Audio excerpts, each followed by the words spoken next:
Hey friends, welcome back to another side note, just a little space where we can connect about the previous week's episode and talk about anything else that might have come up.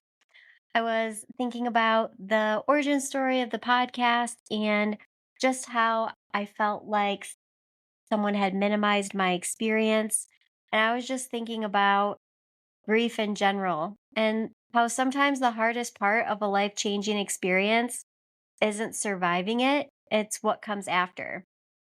It's the way that people minimize what happened. It's the way that they rush you towards some version of fine that they're more comfortable with. The way they try to script your healing as if grief colors in the lines, as if pain has a deadline.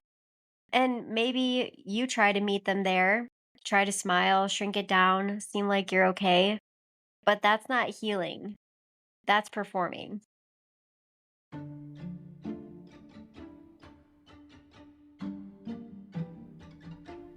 And you really don't owe anyone a performance. I remember when my dad died, I also lost my job and I lost my childhood home. And there was just so much loss all at once.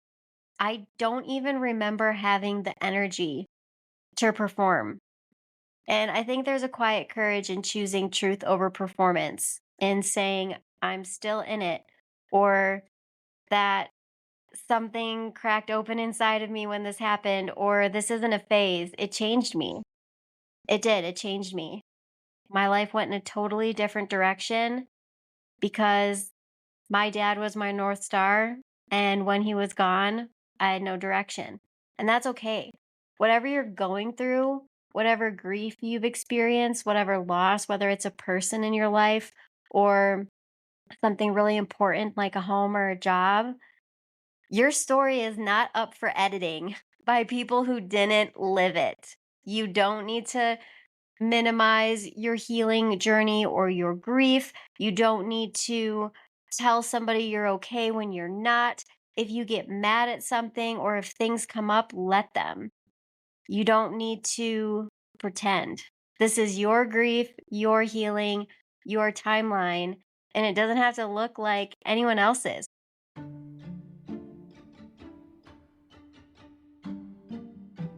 You don't need permission to feel what you feel.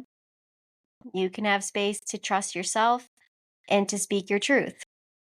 And my origin story for the podcast about building something out of my feelings feeling minimized in the moment is not about proving that I'm okay or that, the grief just disappeared.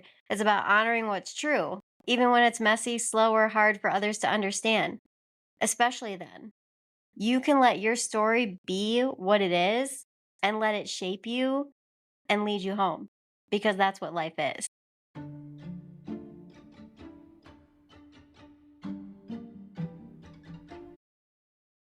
So I'm just going to leave you with this last thing to think about. What is something that you've gone through, or maybe you're going through, where instead of letting yourself feel what you need to feel, you're performing? And how can you change that? I know sometimes these questions are really hard and we just want to go through our life and not have to think about everything that's hard because honestly, life can be hard enough in itself. But these are the moments that help you grow into the person you're supposed to become. And I think that hard questions are necessary to get there. So just sit with that today. If you have a little space, or if you want to chat about it, you can drop me a message. Otherwise, I will see you next week for a full episode.